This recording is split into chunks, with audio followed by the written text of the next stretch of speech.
Yeah, this is crazy. This is crazy.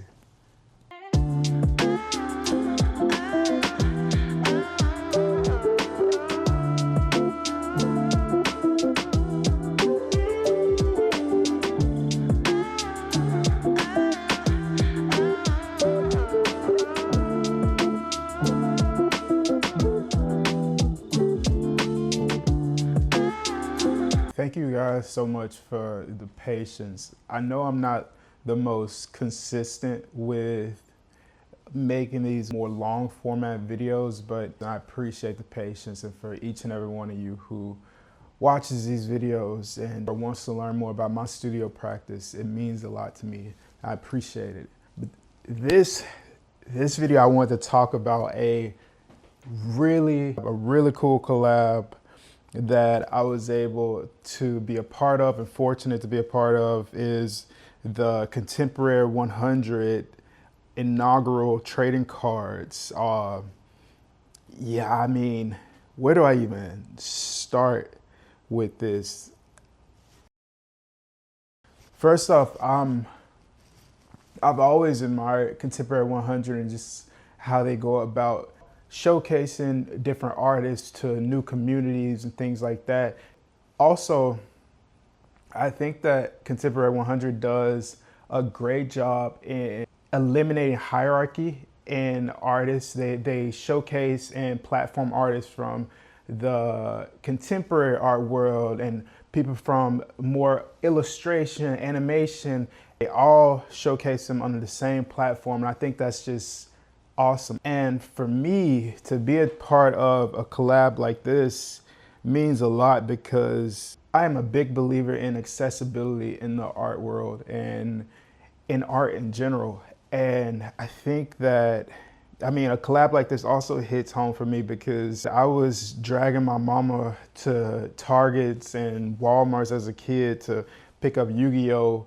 Blind package trading cards, just hoping to get like a Blue Eyes White Dragon or a Dark Magician or even like a part of Exodia, you know. So like that childhood aspect, or should I say that childhood memory for me, and just seeing where my art has taken me to be able to be a part of my own type of like trading card is just surreal for me, you know. So something like this means so much to me for so many different reasons, but definitely just like connecting that childhood memory to things that I'm doing now as an adult and in my career, and also just like that accessibility and being able to open up art and push my work in new avenues, you know. It's just, yeah, I'm just thankful. This is yeah. I feel like how those the influencers on TikTok, when they show you the product, man, it's just, yeah. That segues me into what I really wanted to talk about for this video: brand collaborations, artist collaborations, and just collaborative community processes. Pretty much early in my career, I did everything solo. I think that while it's good to be able to wear many hats as an artist, because in today's time, a lot of times you have to, you know, you have to know how to market yourself. Of course, you have to know how to do your craft at a certain level, because also when you move into a situation where you may get help with that, you may gain representation by an agency or a gallery, you have a very concise and clear parameter of how you like to market yourself and your work, and you can work together in that. Going back to what I was originally saying, while I think it's important to know how to wear many hats as an artist nowadays, I think that having a team around you, whether that be some type of professional team or the homies, you know, having a team around you is so important. I have learned, and many times learned the hard way, that you cannot do any of this alone. It takes a team effort. It takes a collaborative effort. That's something that early on, I think I knew in the back of my mind, but I had a mindset of just like, I can do it, I can do it, I can do it all myself. Maybe that's the Taurus in me, or maybe that's just how I was raised. And you can do it, but it gets to a point to when you're trying to get to that next level in your life and your career, that it does take a village. And that's been a conversation I've been having with myself recently as well, of just like getting to that next level. What does it take? What type of community, what type of team do I need around me? What new things do I need to implement into my life and career to break into that next level for me? When I say collaborations, I don't just mean like brand partnerships or brand collaborations. While those are really, really dope, really cool, I also mean them simply as collaborating with other creatives, other artists, other designers to bring a vision to life.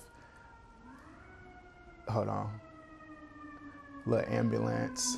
But anyways, yeah, collaborating together with other like-minded people, like-minded creatives to bring a vision to life. I'm very grateful to Majoski and starting the brand, because it opened up new avenues, new ways for me to collaborate with other creatives, whether it be a photo shoot, a video shoot, designing the clothes, designing the 3D renderings, designing promotional material for the brand. It's been very fulfilling for me because I don't feel so alone. I feel like a lot of times in art, especially in the studio, you feel so alone. And rightfully so. Most of our time is spent in the studio alone, quietly toiling away at our craft. It is a lot of time spent in solitude.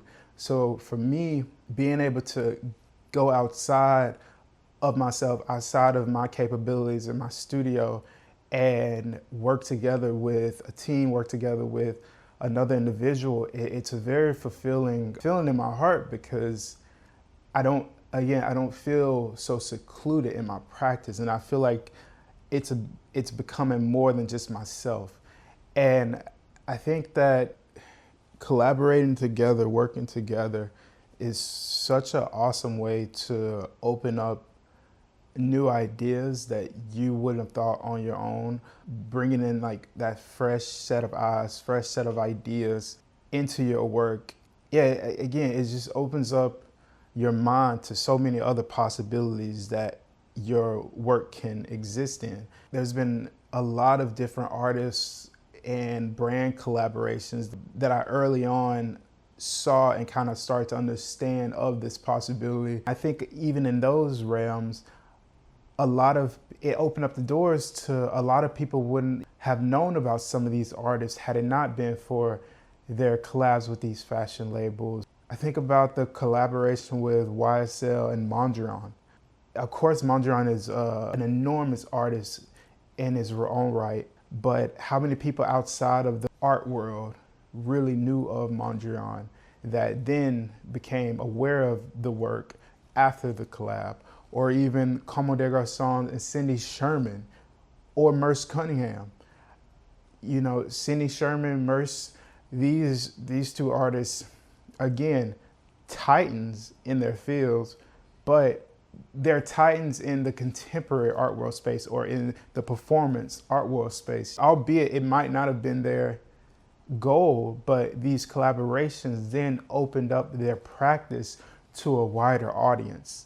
And I think that if that's something that you want for your career, think more about where your work could exist in a collaborative effort, where you feel aligned with who you feel aligned with, the people, the artists, the companies that you feel aligned with you and your vision and your practice, to open up your market, to open up your practice to a wider audience. Of course, everybody knows Murakami and Louis Vuitton's collaborations, or like a Daniel Arsham with Prada. But I think the ones that really excite me have been the artists the artist to artist collaborations, whether that was like the Murakami and Kanye West collab for his album covers. The bear from those albums have now become so iconic.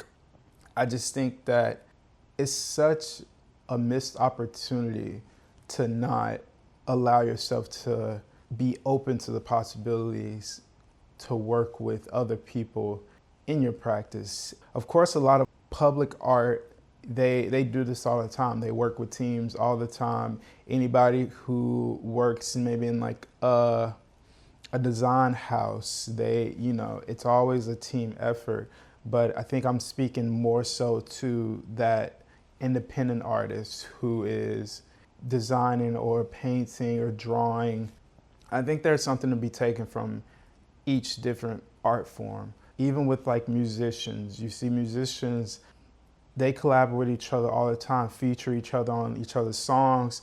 And like they used to say, the Drake feature could take your career from here to here, It's not about being transactional with these collabs, but of course, in terms of career, certain collabs can open doors to new possibilities for your career, to new opportunities for your career.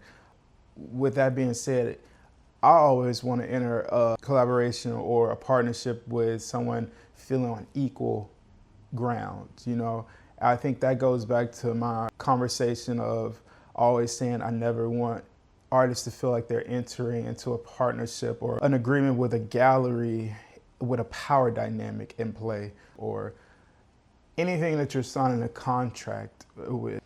I want people to feel empowered in that. So I say all that to say, whether it be fashion, music, anything, an album cover, if that's something that you want to do, I just think it's a wonderful thing. I think it's a wonderful thing to be able to share your practice with a new community that never would have seen or known about you before. I don't just mean it has to be within the realms of your normal studio practice, because we're people of many talents. We all have many more talents than I think a lot of times we even realize. And I have friends who are visual artists, but they're also incredible writers. They have a wonderful eye for aesthetics and curation. I've had friends that have written for big publications, but their normal practice is sculpting or painting. I've even worked with people before to design logos. I've done web design in the past because these are traits that I picked up having to learn and do for myself. So then I was able to then do for another person, which at the time I didn't even realize that it was a collaboration. I was just working to get paid, but now I start to see these things in a new light. I wanted to clarify that as well, that when I talk about all this or how I think about a lot of this, it's not simply from the one aspect of our studio practice. And a lot of times we just need that opportunity to flex that muscle and show that part of ourselves, show that part of our creativity that doesn't always get to be shown. So yeah, I just wanted to express that part too.